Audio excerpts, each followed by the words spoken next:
I wanted to speak to you about a hypothetical situation. A hypothetical situation? Yes, a hypothetical. He's curiously specific about that.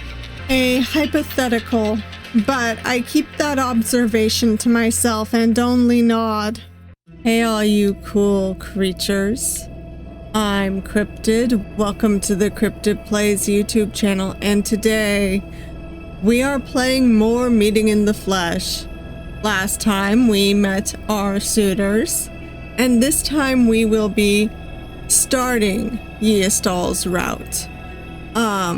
Technically I actually have all of his recorded, not all edited yet, but I had started the video for his route. And then I realized it was going to be fairly long, so I'm splitting it up, and this will be the first part and the next part will go up later today.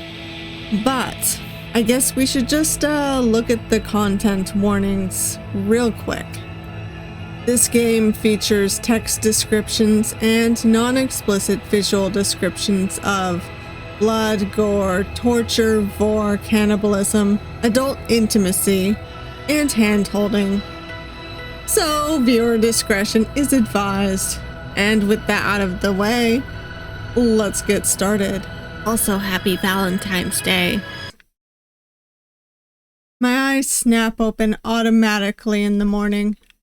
I slept well.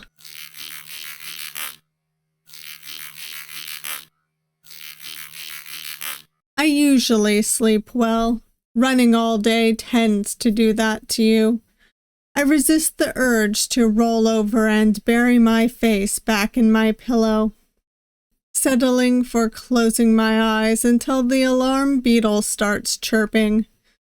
The moment that familiar noise starts buzzing from the bedside table, I'm up on my feet, stroking its wings to quiet it. As I walk around my room, munching on my salt, I glance outside where the skies are warm with sunlight. It's still early, but I can already hear the sounds of faint chatter floating through the window. People aren't usually up and about at this time of day. I peek out the curtains as I lick the last crumbs of salt off of my lips. I can spot a few people standing around, sweeping the streets or talking amongst themselves. Probably discussing the eclipse. I hurry a little as I wash my hands off and prepare to leave the house. I didn't set my alarm for today any earlier than usual, but maybe I should have. I get the feeling today is going to be a busy day. Good morning, dear. Morning, Agari. In a hurry, are we? Just a little. Seems like today's gonna be hectic, so I should probably get to the plant fast. All right, I won't keep you then. Have a safe day. Thanks, you too. I felt a little bad about rushing past her like this, but I can already tell that today is going to be a bit different. There's a strange electricity in the air, the feeling that something is going to happen soon. A few blocks down the street, I can see a group of people huddled together, heads gathered. They look like they're discussing something very important, their hands and claws quivering with excitement. I take a right turn into an alleyway before I reach them, so I won't disrupt by running through the group. No doubt this is an important moment for them, but I do pick up the pace into a light trot. My boss might be mad if I'm late today of all days. You're here. Sorry if I'm late, boss. You're not. Lucky for you. He sounds tense. Perhaps understandably. The plant feels busier than usual with more people bustling around. He hasn't even told me to wear my mask yet, so I do it on my own. I don't want to stress him out for any reason. How's today's route looking? You better go quick, it's looking complicated. I follow him over to the tables where today's delivery bundles are being assembled. They don't look as put together as they usually are by this time. We're a bit behind on schedule. We've got far more specialty salt requests than we planned, so we had to throw together a batch at the last moment. Didn't expect people to splurge this much for the eclipse. He grumbles, but his hands don't stop moving. I stand alongside him, peeking over his shoulder at the delivery list, so I can help assemble salt packets and divide them into bundles accordingly. It's true that the list looks far more complicated than it usually does. Longer, too. Usually the day deliveries are almost all plain salt, with just a handful of special deliveries. Today the list is peppered with requests for honey, mercury, and punishment salt. So much for my plans for requesting some punishment salt of my own. I better focus on getting the job done today first. Wrapping the salt isn't my specialty, so my movements are a little slow, but even that's better than nothing, judging by the way my boss gives an approving nod. His hands dart about the table, grabbing up salt blocks from their crates and wrapping them tight in the pre-cut fabric in one smooth movement, then sliding them across the table. I know he's been the head of this salt plant for 50 years now. This must be second nature to him. You're a good kid, you know that? You're a good kid. I'm not a kid. He just grunts at that. I must look like a kid to him with his age and experience. But thanks, I just want to help with what I can. He grunts again. It's not like him to say something so mushy. He must be really stressed. You're a hard worker and you care about other people. That's important. Don't let anyone tell you otherwise. You're a good kid. I can't fight back a grin at that. Thanks, boss. My boss wraps salt at a ferocious rate, swiftly adding to the pile. But regardless of our addition to the worker line, we're a bit behind schedule by the time my boss hands over my bundle and the route notes for the day. It's peppered with ticks and check marks to which houses need specialty salt. Today's route is going to be tricky. Don't give anyone the wrong order now, you hear? I'll be careful, boss. I tie the bundle over my shoulder and turn towards the door. I'll get going. Good luck here. Be careful. I give him a little wave as I turn towards the door. It's necessary to start my route at a brisk walk to keep my legs from cramping up later on. But I ramp up pretty quickly into a trot, then a light gallop.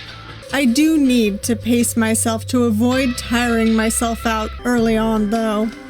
Today's going to be a bit exhausting, for sure. But the thought of everyone getting their special salt to celebrate the upcoming eclipse keeps me going. I hope a lot of people are going to be happy. Here you go. Thanks, man. I think most people can tell that I'm in a bit of a rush. I feel bad not stopping to chat with people, but it can't be helped today. Even with the fast clip I'm moving at, I'm already a little behind schedule. My feet slip a little as I round the corner too quickly, and I have to dig my claws into the ground to keep from falling over. At least I'll be able to unload a good deal of my cargo at Yiestol's office. The office is a bit busier than usual when I open the door to step in. The workers murmur quietly amongst themselves. heads together, hands shuffling about papers.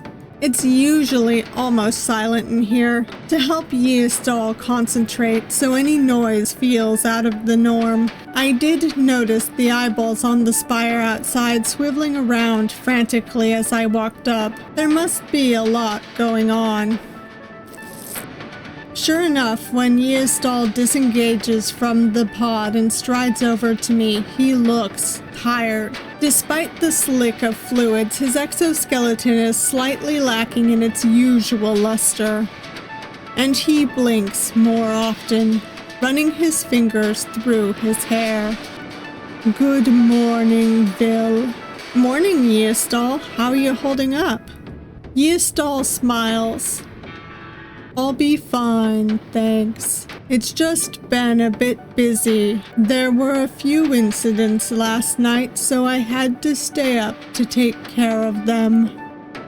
He talks as he leads the way towards the side table where I can set out today's salt delivery. I have to admit, even if I knew the eclipse would be hectic, I didn't expect things to ramp up so quickly. His narrow chest rises, then slowly sinks back in as he looks towards his open pod. Without a controller, the pod lies dormant, its eyes closed and folds of flesh quivering to a stop. It seems everyone's excited to make big, life-changing decisions during the eclipse. But with that excitement comes a lack of judgment in some people, so there's been more trouble in general. Yiestol sighs again. I can see a sliver of sharp teeth past the thin gap between his lips. The previous overlook did warn me that eclipses would be hard, but I might have underestimated it a little. I give a sympathetic nod as I quickly undo the fabric of my delivery pack so I can line up the salt packets. Today's list of delivery notes is longer than usual, the paper unfolding into a long sheet when I pull it out of my pocket, and I look it over carefully as I begin counting out salt packets. This is your first eclipse, right? That's right. At least I had plenty of time to get used to the job before it came around. I heard my predecessor was barely a decade into the job before his first eclipse. Yiestol laughs. It's a soft chittering noise like a cluster of birds, and I can't help but smile in reflex. I can only imagine how hard that must have been. Oh, yes. He never stopped telling me about how difficult that was. Yiestol's fingers are long and delicate as he double-checks my counting, making sure there's the right number of each type of salt. Tan for normal, white for mercury, yellow for honey, red for punishment. The office doesn't usually get such a wide variety of salts, but the eclipse merits some splurging, I guess. I thought everyone deserves a little something nice for the eclipse. Huh? It's like he can read my mind. He runs his fingers over the stacks of salt packets. It's an awfully special time, so I put in a little effort and found the funds for some specialty salt. They'll go to people who've been having hard times as a sort of good luck charm.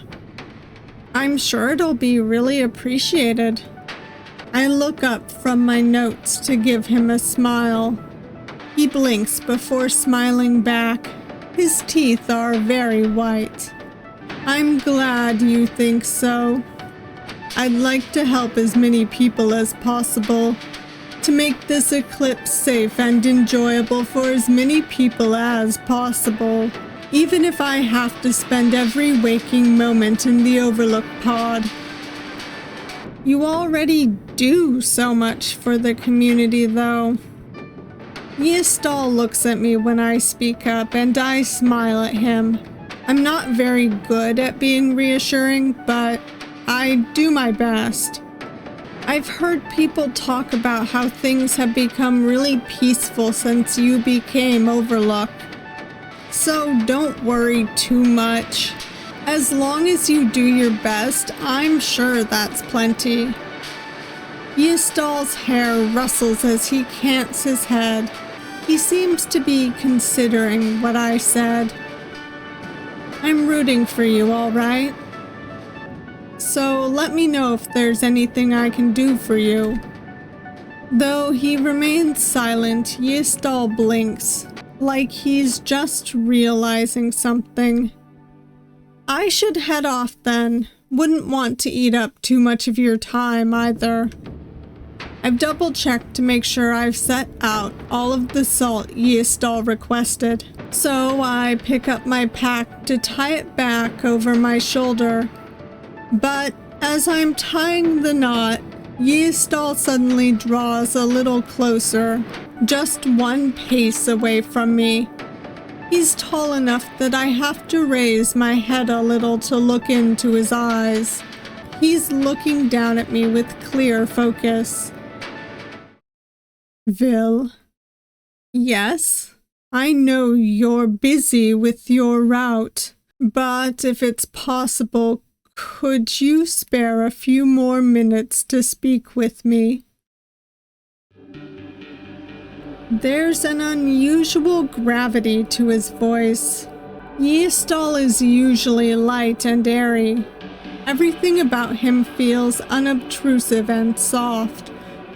But right now, there's a clear point to his words, and his back is held straighter.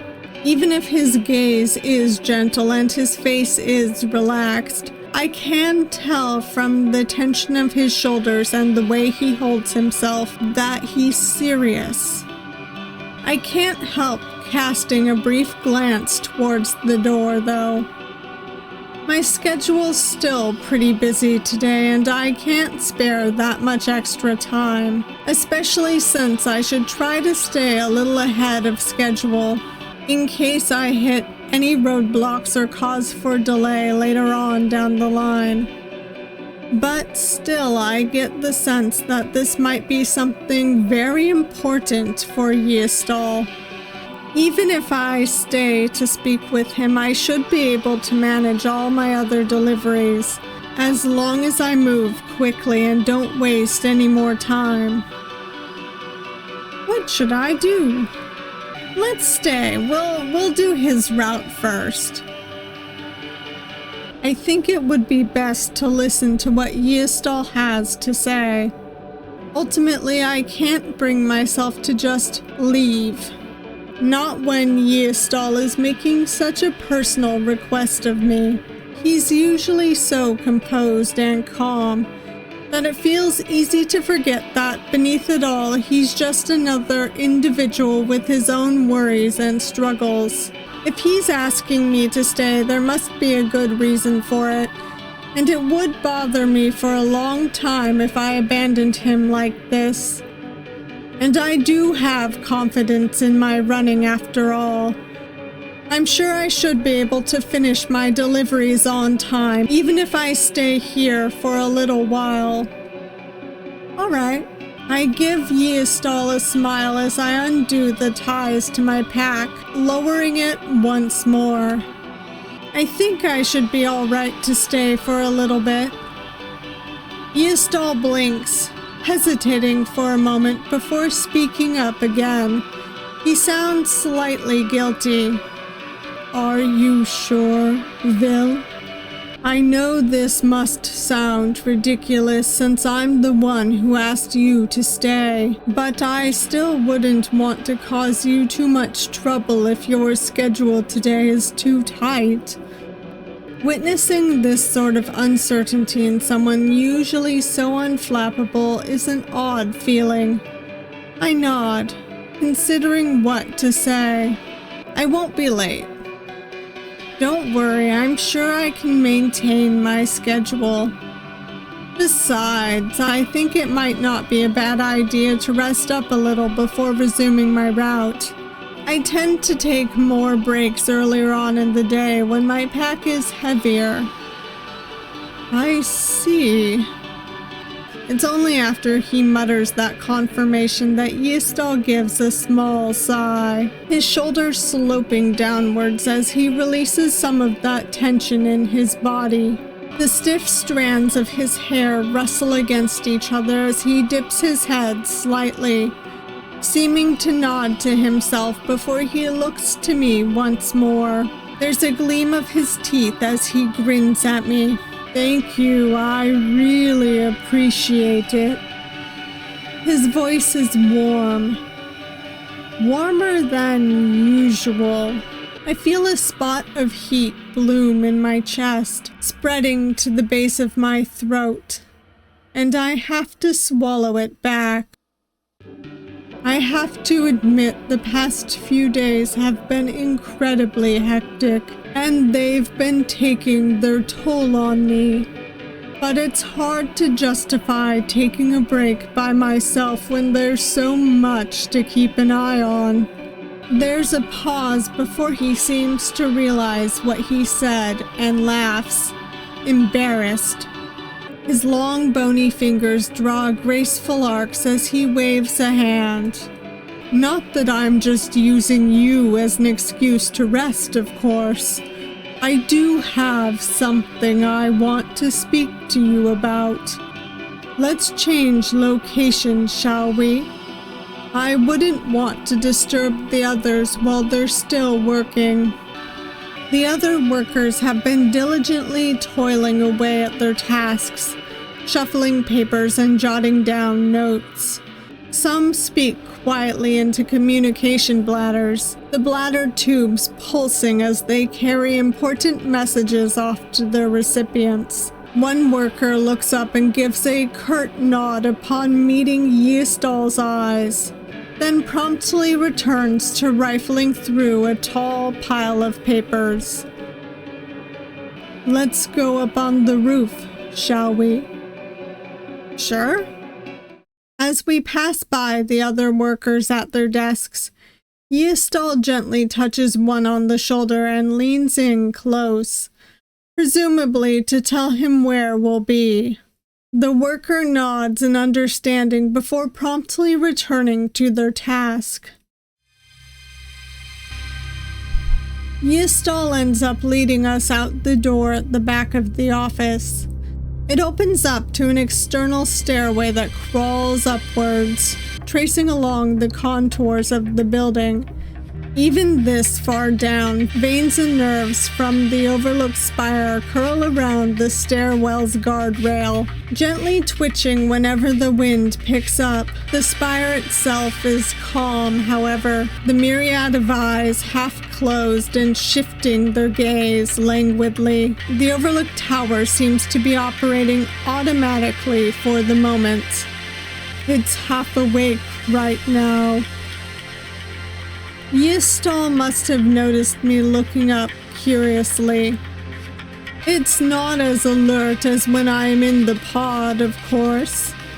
But even I need to take breaks now and again, and we can't just leave the streets completely unwatched. So the towers evolved to have a half-awake state. Only half of the eyes are active, and it can't differentiate between good and bad activity without me. It just automatically alerts us when it spots an unusual amount of movement anywhere. But still, it's better than nothing, and I'm grateful I can take quick breaks without feeling like I've left my post completely unattended. We've been steadily heading up the stairs. Each time Yiestol takes a step, the pointed tip of his leg hits the stair with a metallic ping.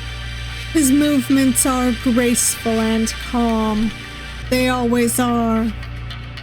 Everything about Yiestol always seems graceful and calm. And I really admire him for it. It can't be easy always being so calm. So I really admire him for it. You're such a hard worker. It slips out before I can catch myself, and I feel my face grow hot when Yiestol gives me a curious look. I think you must be really diligent to stay so on top of things all the time, and I think that's really admirable. There's a pause before Yiestol smiles, letting out a low exhale that might have been a laugh. Thanks, Vil, but you're also a hard worker, aren't you? The wind is stronger as soon as we clear the stairwell and step out onto the roof. The jagged shapes of the city spread out before us. Some buildings loom tall, trailing veins and feathery strands of flesh that sway in the wind, reflecting the green sunlight off damp spots. Others spread wide, covering entire blocks like flat plains of bone-dry rock. The streets are full of people bustling about, no doubt busy tending to pre-eclipse business. Even from up here, it's so obvious that everyone is excited. There's a strange electric energy in the air. It's an amazing view. It's beautiful, isn't it? Yiestol walks over to the edge of the roof near the spire. He lays a hand on it, and the flesh pulses gently against the touch of his fingers, the tower's eyes languidly scanning the horizon. I come up here whenever I need a break. Looking at the city like this helps me regain my focus. Of course, it makes sense that even someone like Yiestol would need a place to rest once in a while. He slowly takes a seat at the edge of the building, then beckons me over. So I oblige, trotting over and taking a seat beside him, legs dangling over the edge. A stiff breeze blows past us, and I'm suddenly much more aware of how high up we are. I don't think I'm particularly afraid of heights, but I still feel a small thrill chase down my spine if I look down. Yiestol doesn't seem afraid at all, though. Partly because he's used to being up this high, I imagine. But partly because he seems completely immersed in thought. The green of the sun washes over us as he gazes over the cityscape. His exoskeleton is beautifully glossy despite his exhaustion. Warm sunlight bouncing off the sharp angles of his cheeks and wiry strands of his hair. His teeth are very white when he finally opens his mouth to speak. Pausing for a moment, he finally forms words. I wanted to speak to you about a hypothetical situation. A hypothetical situation? Yes, a hypothetical. He's curiously specific about that. A hypothetical. But I keep that observation to myself and only nod. Sure, I don't know how helpful I can be, but I'm always happy to try. Yiestol nods in response, ruminating over his thoughts for a moment longer before speaking. Let's say you have the chance to help a lot of people. However, it comes at a cost. You need to give up something very important to yourself in order to help those people. There is nobody forcing you to do it. There is no punishment if you don't help those people, and nobody will chastise you for not wanting to pay that price. It is purely your decision.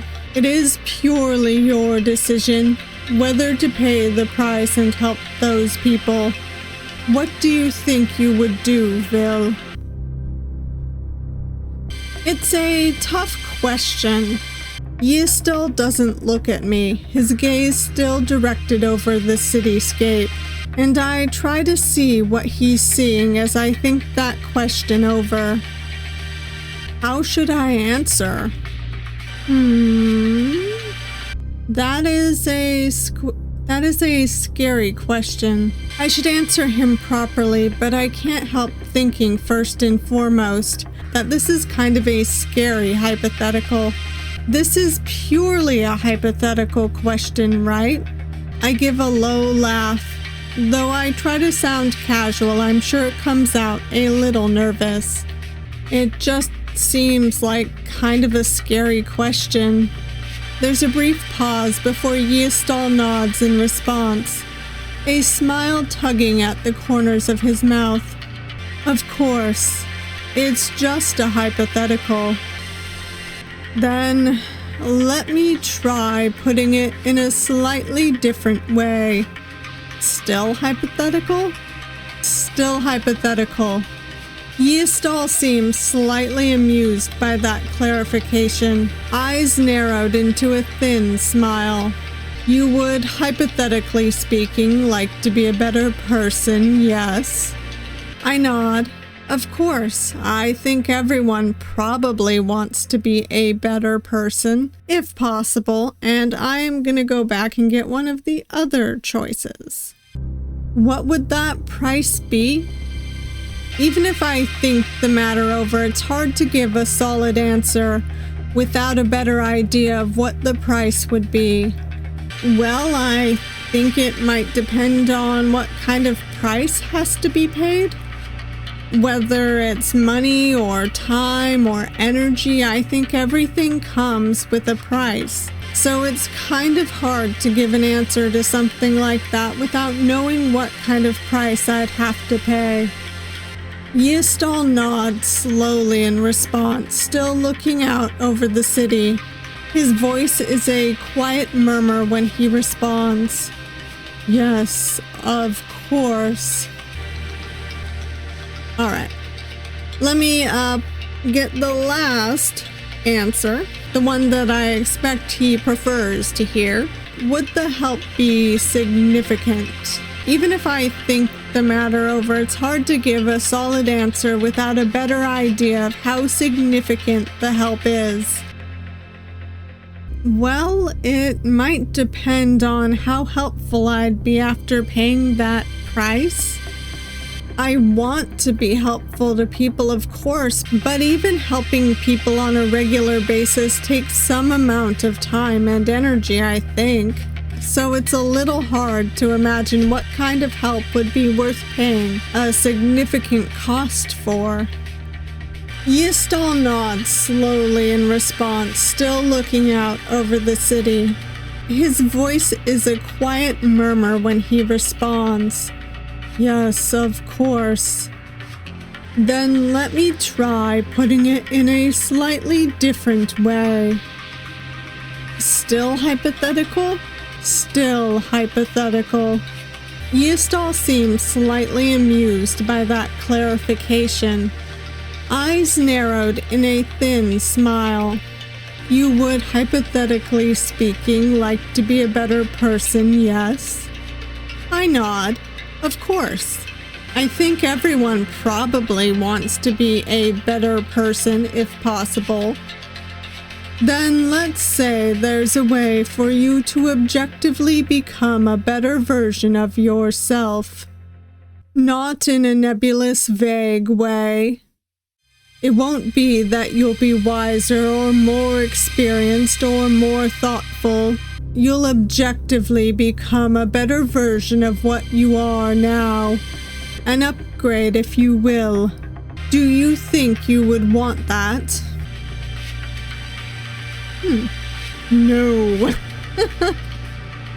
I shake my head. It's too hard for me to imagine something like that. It wouldn't feel right. And it sounds too good. There has to be a downside to it. A fair point. Alright, let me go back. Maybe? I hesitate before answering. I'm not sure. It sounds like it might be good, but it's also hard to imagine.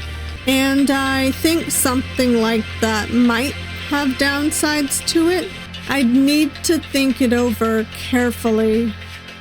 A fair point. All right, let's say yes. I nod. I think it's always good to try to improve, but I'd also assume that there's some sort of downside to something like that. A fair point. Then, building on that same scenario, Yiestol turns to look at me. The sunlight glimmers off the metallic strands of hair, highlighting the sharp angle of his eyelids, and I find myself sitting up straighter. All of my focus is on considering his words. This feels like something important to him, so I want to consider it with the gravity it deserves. Let's say you can make that improvement. You're guaranteed that it will make you better, and you'll be able to do better at your job. Everyone will admire you for it. There are practically no downsides to this improvement itself, but your relationship to someone you value will change drastically, and it can't be changed back. Not broken, mind you. You'll still have a close relationship with that person, but it will be different. How do you feel about that? It's hard to answer immediately. Mixed emotions trickle through my head, and I need to filter through them.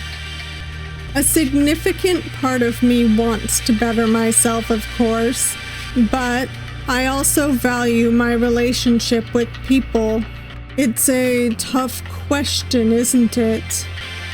Yiestol's eyes are narrowed, his expression gentle as he studies my face. Sorry, I know it's a strange hypothetical to spring on anyone, but I value your opinion. I'd really appreciate it if you'd tell me your honest thoughts about it. I can sort of understand what Yiestol is getting at, if I try hard enough. I repeat his words in my head, ruminating over each one. Well, becoming an unequivocally better person at the cost of a changed relationship. How do I feel about that? I'll do all of the answers again, but I don't think it would be worth it. Ultimately, I don't think something like that would be worth it. I'm not sure I'd be happy improving myself if it meant suddenly changing my relationship to someone, especially if that person is important to me. It's possible to improve yourself slowly by working at it bit by bit, but if a relationship changes like that and can't be turned back, at least to me, that's a pretty large price to pay. Yiestol's gaze remains fixed on me. You value your relationships to other people a lot, don't you? Let me go back. It would depend on how the relationship changes. I wouldn't be able to turn down a situation like that immediately, but I wouldn't immediately say yes either. That really is a hard question. I don't know if I could really answer it. It's definitely something I'd consider, but I'd need more information too. Changing the relationship I have with someone could potentially be pretty big, and I wouldn't do something like that without knowing more details. Alright, back again. I think it might be worth considering. It would be hard to immediately turn down a situation like that. I'd have to give it some thought. I would definitely consider it. Immediately saying yes wouldn't be right, I think. but I would give it some serious thought. And I'd want to know more before committing if possible. After all, if my relationship to somebody is changing, I'd want to be able to prepare for it. Yiestol's gaze remains fixed on me. You value your relationships to other people a lot, don't you? Of course. I answer without hesitation, punctuating my words with a nod. Yiestol smiles at that, a thin crescent moon of sharp teeth visible past narrow lips. I thought you'd say that. Alright, let's go back. Especially my relationship with you. Of course, but mostly my relationship with you. I joke to try and lighten the mood a touch, though I'm not sure it really lands. Yiestol does give a low laugh, the sound rasping from the back of his throat.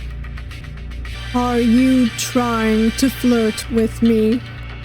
I can't say I don't appreciate the sentiment, but perhaps at a different time. He gives a long sigh as he sits back, propping himself up on his arms as he gazes out over the city.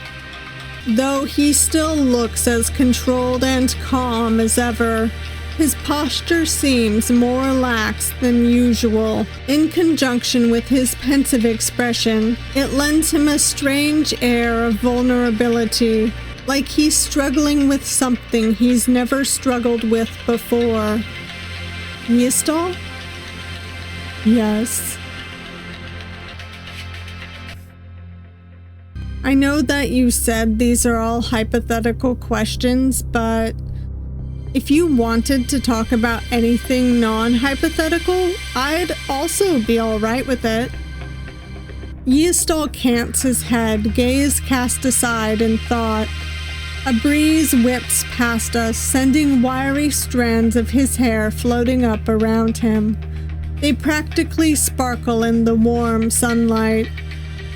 His voice is a little softer, almost blending into the distant buzz of the city as he murmurs, You're very kind to ask, Vil.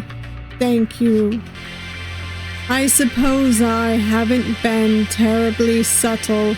It's true that there are things I've been thinking about very seriously. But alas, we should be getting back to work, shouldn't we? There's a gentle tap-tap of his feet against the rooftop as he rises. Two clear sounds like the knock of bone against rock. His body is lithe and serpentine when he stretches his arms, fingers splaying out wide for a second as he extends his limbs as far as they'll reach. Looking up at him from where I'm sitting on the rooftop, I'm all the more aware of how this person who is so important to the city's well-being is also just a single individual facing tremendous pressure. Yiestol exhales slowly, the noise whistling past the sharp points of his teeth before he lowers his arms. His body language is graceful and casual once more as he reaches down to pat my shoulder. His fingers squeeze briefly before releasing. Let's head back in, shall we? Of course, I climb to my feet and follow after him as he starts heading back down the stairwell and into the office. Yiestol doesn't say anything more as he leads the way down the stairwell. The breeze carries the sound of the city, filtering them past our ears. Thoughtful murmurs, someone's excited shout, the thump of running feet. Pausing in my steps, I close my eyes and turn towards the endless expanse of buildings. But it's hard making out any individual sounds even if I focus. All I know is that the city is abuzz with energy, excited for the eclipse. Things seem to be progressing smoothly. Even with my drier attitude towards the eclipse, I find myself growing a little excited for the potential that day holds. When I snap out of my reverie and hurry to catch up to Yiestol, he holds the office door open for me, smiling kindly as he ushers me inside first. Thank you so much for keeping my company, Vil. I truly appreciate it. The subtle signs of worry and vulnerability he had shown while discussing those hypotheticals with me are gone, just like that. There's only the calm, collected, gentle Yiestol that I have always known standing before me, holding out my pack. Just getting a few minutes to relax and speak with you was incredibly refreshing. I'm grateful for your time. But I do hope it didn't cause you too much trouble on your route. Not at all. I give the most reassuring nod I can. It's a white lie in the sense that it did tighten my schedule, but I'm fairly confident it won't cause me any issues. I can make this work out. I swiftly tie my pack over my shoulders once more, jostling it to make sure it's secure before turning towards the door. I'll be going then. I hope the rest of your day goes smoothly. Don't push yourself too hard, all right? Of course. Take care, Vil. Even a few of the other workers glance over, giving me a brief wave. I return the gesture as I pull the door open. I do one last check of my pack as I step outside, and as the door closes behind me, I catch one last glimpse of Yiestol through that narrowing sliver of an opening. He meets my gaze and flashes me a smile, the corners of his eyes squinting, a look that feels like a genuine connection. And then the door shuts. A sizable part of me wants to linger. After all, I'm sure Yiestol had more to say. The topics he brought up felt far too specific and heavy to be mere hypotheticals, and it doesn't sit well with me to leave the subject hanging in the air. But still, both he and I have work to do. Too many people will be left troubled if we don't tend to our tasks. And so I turn away towards the street, taking a deep breath. The claws of my feet dig in as I take 1-2 steps. My next steps come faster, my gait widening as my pace picks up. Then I ramp up into a gallop, the scenery around me smearing as I gather speed. My own worries can come later, for now I need to focus. It wouldn't do to leave people without salt when such an important day is coming up. Thanks for the delivery. No problem. Hey, you be careful now, all right? Will do, thanks. I have to hurry. I'm usually never this behind schedule. If I move quick, then I should still be able to finish all my deliveries before the end of the day and avoid getting to anyone late. But I can't really afford to delay anymore. My feet skid across the ground as I turn a corner, my claws raking deep furrows into the dirt as I straighten back up without dropping my pace.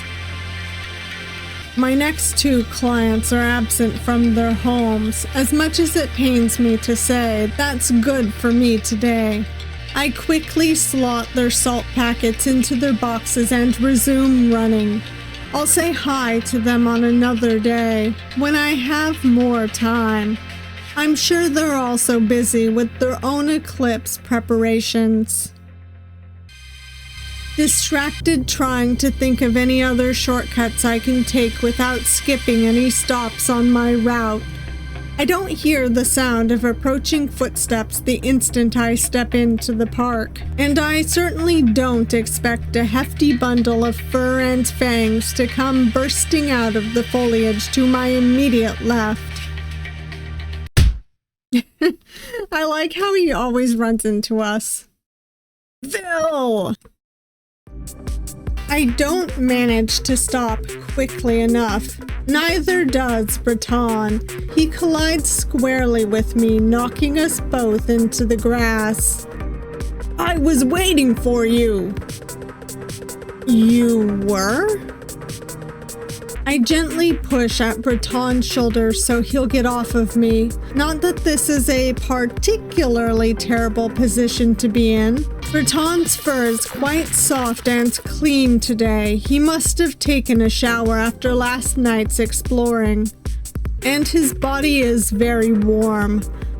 But he's still heavy, and getting pressed into the grass for too long might make dirt seep into my pack and taint the salt. Brattan moves back obligingly, clambering to his feet and holding his hand out so I can also stand. His hand is huge. The pads of his paws squish slightly against my palm. You're still on your route, right? You're a little later than usual today. I was kind of worried I'd missed you. Yeah, I had something kind of important to take care of. I'll run with you. Thanks? He's never done this before. Still, it's not like I mind the company, and Brattan is in fantastic shape. Even as I run at a steady jog, he keeps up with me just by walking quickly. See, I found something really interesting last night. So that's why he was waiting for me. He must have been really excited to tell someone. What was it? I'm not sure. Huh. But I'm doing my best to figure it out. That sounds difficult. Brattan looks around before he continues speaking, like he's making sure nobody else is around. Visibility is poor in the park anyway, so even if someone were eavesdropping, I'm not sure he'd be able to spot them. Nonetheless, he looks satisfied that we're alone and continues. He's so excited that his voice is starting to get gravelly at the edges, like he's fighting back the urge to start barking. Oh, that's so cute. I think it's really important, you know. I've never seen anything like it before. And I think it could change things.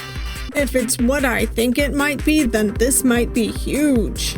I might go down in history as someone incredible.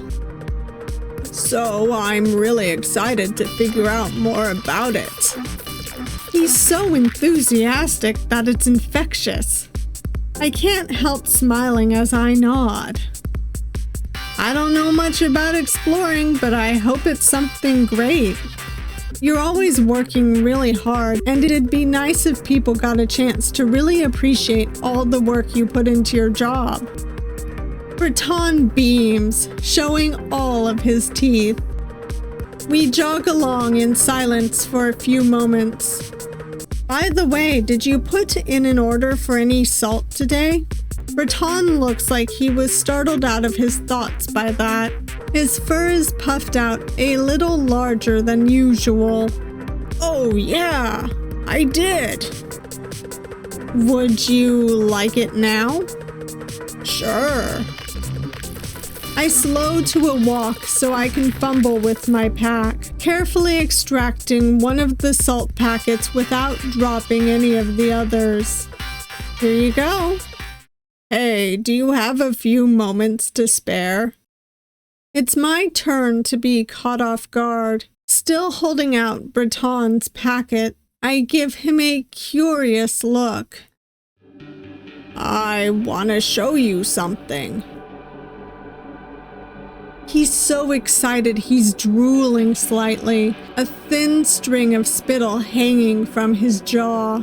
It must be his discovery from the other day. Well, I feel a little bad, but I have to turn him down. I don't have that much time to spare after spending time with Yiestol too. Sorry, Brattan. Things are kind of hectic today, so I have to hurry. Maybe I can meet you after my route's over? No, he's so sad. Brattan's ears have tilted down a smidge, the wagging of his tail slowing significantly. No, it's okay. Don't worry about it. I guess you're a little behind today, huh? He's pretending to be fine, but I can tell he's a little unhappy about this. Are you sure? I'd be happy to come back here after I'm done delivering. I just don't want to keep anyone waiting. Brattan considers that for a moment before shaking his head. His tail is wagging with gusto once more. Yeah, it's fine. On second thought, I guess I'm not sure if I'm supposed to be showing you. So I'll check and come back later when you're not busy, and I'm sure we won't get in trouble for it. That'd be great. Thanks for the invitation though, Brattan. No problem. He reaches out a massive paw, probably to clap it on my back, but he course corrects when he remembers I'm wearing the bundle over my shoulder and ruffles my hair instead. His claws are huge and sharp, but they graze against my brow. I like you a lot, you know. If this were anyone else, I'd suspect this as a very well-constructed attempt to guilt-trip me. But Brattan isn't the type for anything like that, so I manage a smile as I gingerly duck out from under his paw. I like you a lot too, so I'll be looking forward to seeing your big discovery in the future. Sure thing. The slick of damp ground underfoot gives way to firm rock bed as we near the edge of the park. Oh yeah, here. I'd still been holding Brattan's salt packet and hold it out to him. Right, thanks. Be careful on the rest of your route, all right? Will do. I tighten the bundle over my shoulder to make sure it's firmly in place, then head off at a steady jog. Halfway down the block, I turn to glance over my shoulder. Sure enough, Brattan's still there, watching me. I raise a hand to give him a brief wave, and he excitedly returns the gesture, before finally turning and sinking into the foliage of the park. I can't help wondering what it was that Brattan wanted to show me. Part of me feels like I may have missed something big. But for now, I have to focus on my job. My next delivery is a good few blocks away. So I turn the corner and ramp up into a speedy gallop. Here you go. Hard at work today too, huh? Yes, sir. Things have been a little hectic today. Can't be helped, huh? Well, I won't keep you. Be careful now. Thanks. Have a nice day. I'm starting to get a little out of breath. I usually manage to do my entire route at a steady pace, but today's been a day of ups and downs. I've had to rush a lot more after that talk with Yiestol, and I can feel my legs starting to ache a little. I slow from a sprint to a jog so I can go down my list of notes. I finished most of my route now, with only a few more blocks to run, which is good. A quick glance up at the sky confirms that the suns are starting to set already. The sky is tinging with their usual musty green, It's starting to get late, which means I'm cutting it a little close. The palpable tension in the air has been rising all day, too. There are more people hanging around the streets than usual. Some rowdy and causing trouble, others pressed together in quiet intimacy. I turn the corner to take a shortcut down a street and find my foot splashing into a puddle of red. The metallic stench that lingers in the air is unmistakable, and it's cut through with the signature sting of salt. No doubt the remnants of a punishment salt bath, or multiple salt baths possibly. The metal tubs used for salt baths tend to leave behind dark rings of moisture on the ground. There are 3 circles overlapping each other. I can't tell if it's the result of one tub being jostled around, or multiple tubs used in quick succession. I move quickly past this site, both because I can't afford to loiter, but also because the combined smell of blood and salt is making me hungry. I haven't had the chance to take a break or eat anything today. I risk a brief glance back as I head down the street. I've left behind a trail of dark footprints radiating out from the pool of blood, but fading with each step until they vanish. The puddle of blood is still there. It will seep into the ground eventually, leaving a dark stain for a while. Kind of like the eclipse, huh? A big happening that will leave an impression for quite a while. I'm not a very poetic person. I feel a little smug for thinking of a comparison like that, but I can't spare too much time to self-congratulatory nonsense. I drag my thoughts away from that drying puddle of blood and look back towards the street. Have a nice day, Vil. You too. Time's getting awfully tight, but I should be able to finish my route on time if I keep up this pace. And I make the mistake of breathing a quiet sigh of relief to myself as I dash past a block of closed storefronts. Closed for the eclipse. And round a corner quickly enough that my claws skid on the ground. I almost slam right into the bustling crowd that's loitering around, breathing in huge lungfuls of sweet, honey-scented air. What is going on? It's usually never this crowded. Sorry, excuse me. Passing through. Sorry, I have to get through here. I gingerly squeeze past a crowd of people. It turns out these people have formed a line that trails out from Nyargh's bee store, but the line has grown tangled and messy as it trails out into the streets. Getting past them is a struggle, and more than a few people shoot me dirty looks that I have to pacify by shifting the bundle on my shoulders and clarifying that I'm just here to make a delivery. Most grumble, but grudgingly let me through.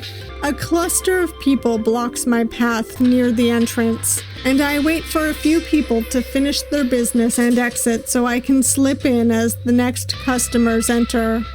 I check over my bundle while waiting, peeking through the folds of fabric to check how many more deliveries I have to make, although I lose count when I'm distracted by a conversation going on nearby.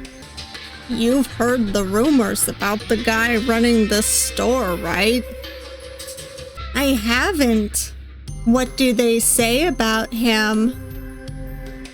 Even though they're reusing these sprites, I assume it's meant to be different people talking? I'm not sure. They say this guy sucks energy out of other people. I roll my eyes while my head's ducked. I haven't heard these rumors myself, but it sounds silly. I've never heard of anyone eating anything other than water and salt with additives, much less sucking the energy out of other people. No way, that's so creepy. Right? But it makes sense, doesn't it, with how gruff this guy usually is?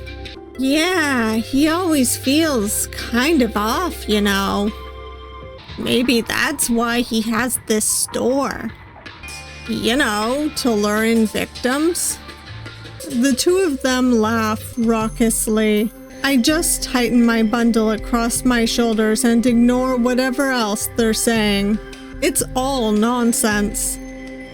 Nyargh shouldn't have to put up with this stuff. He's a good guy. Hopefully these idiots won't actually say this stuff to his face. God, I hope not.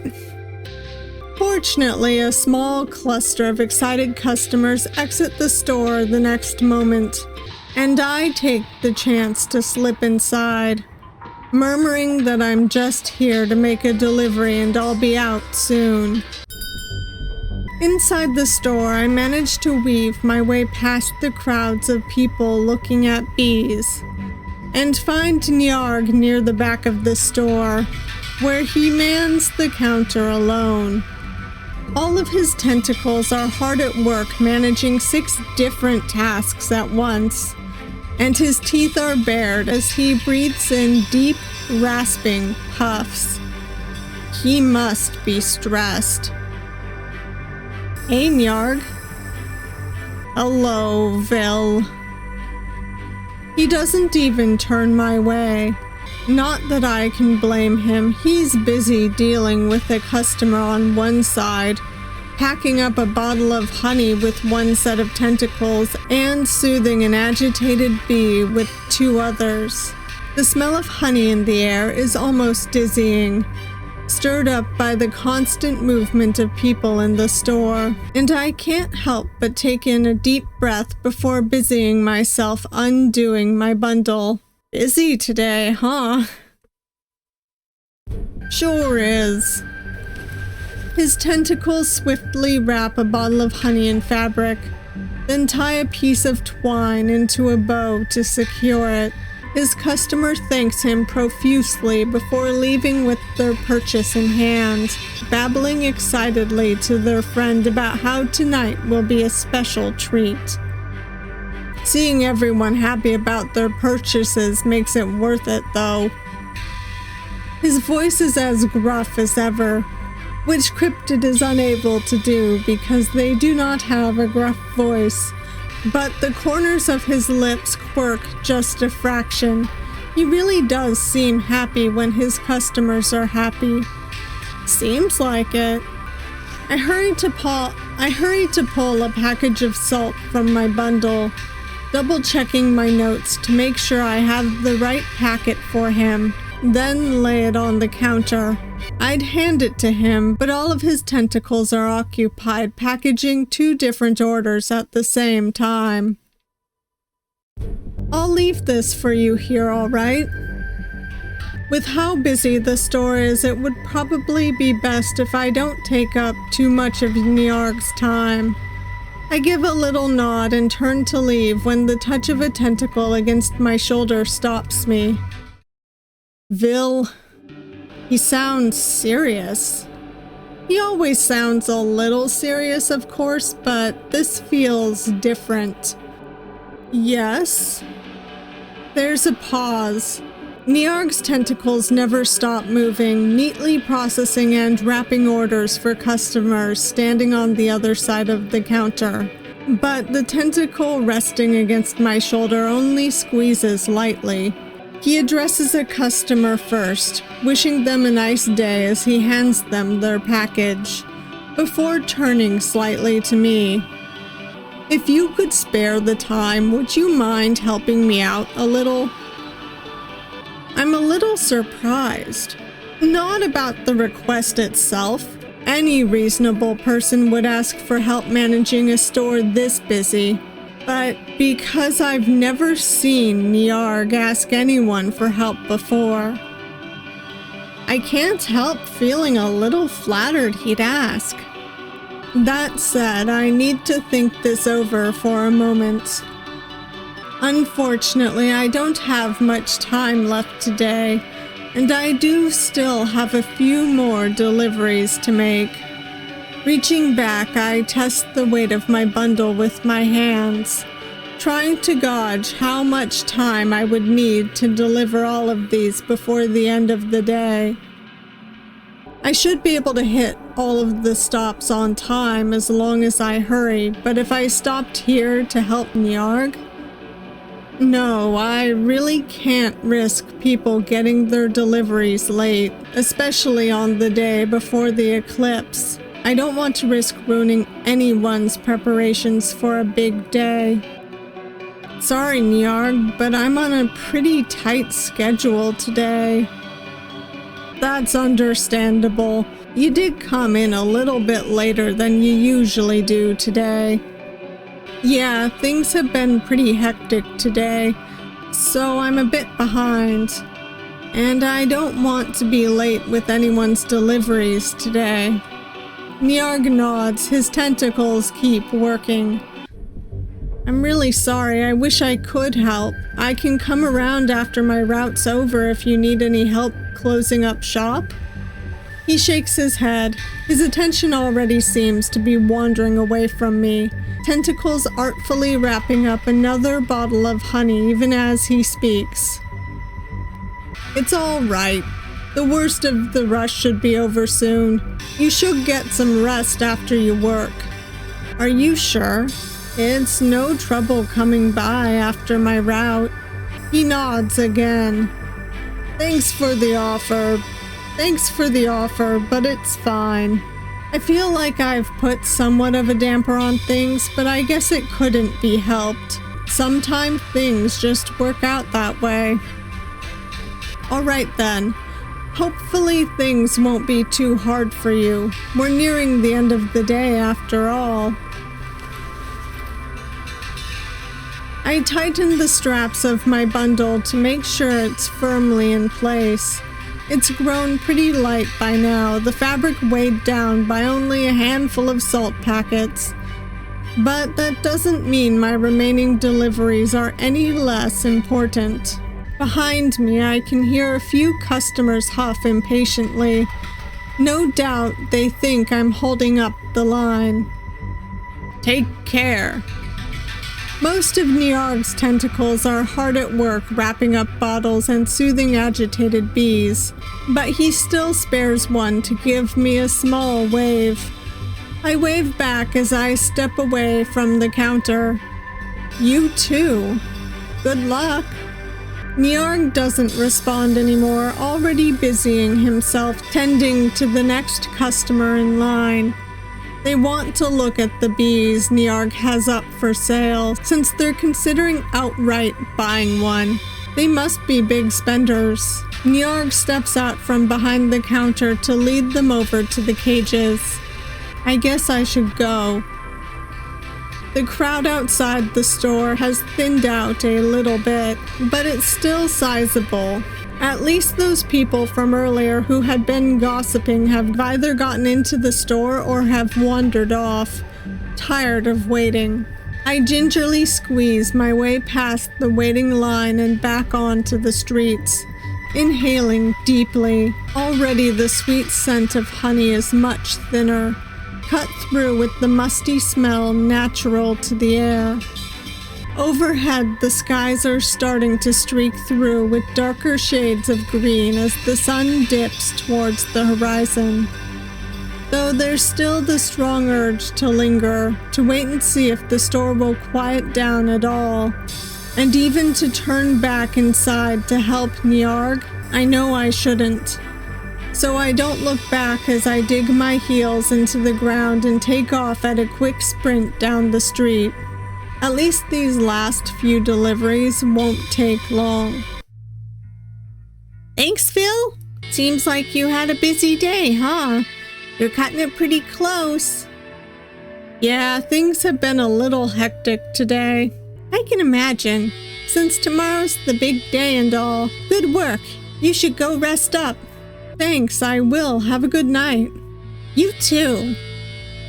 Even smiling feels exhausting after the long day, but I still make sure to wave as I trot off, pawing at my pack to make sure all my deliveries have been taken care of. All done and with barely a minute to spare. I really did cut things pretty close. But at the same time, I don't regret it. It feels like what happened today was pivotal. and absolutely worth a bit of extra running. I end up taking the long route back home, backtracking a little. I walk past Nyargh's store, which has gone quiet by this time. I can still see flickers of movement inside, but it looks like it's mostly just Nyargh cleaning up the store by himself. I cut through the park. The atmosphere here is different after dark. The spindly trees casting twisting shadows across the uneven ground. The air feels colder too. And it feels different without Brattan's boisterous presence walking by me. I walk past the Overlook office, which continues to watch silently over the city, the spire's eyeballs lazily cast over the landscape, though they blink slowly now and again, as if growing tired. I think of Yiestol in his Overlook pod, devoting his life to guarding the city. Tomorrow is bound to be a big obstacle for him, and my chest aches with the desire to help him in some way.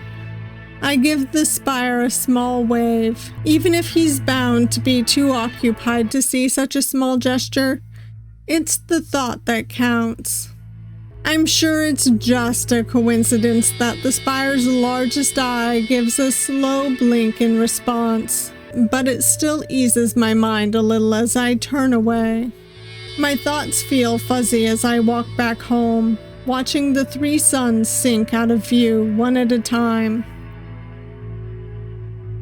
When I get back to my place, I just grab a salt packet and collapse on my bed. I usually don't eat in bed, but I'm too tired to care today.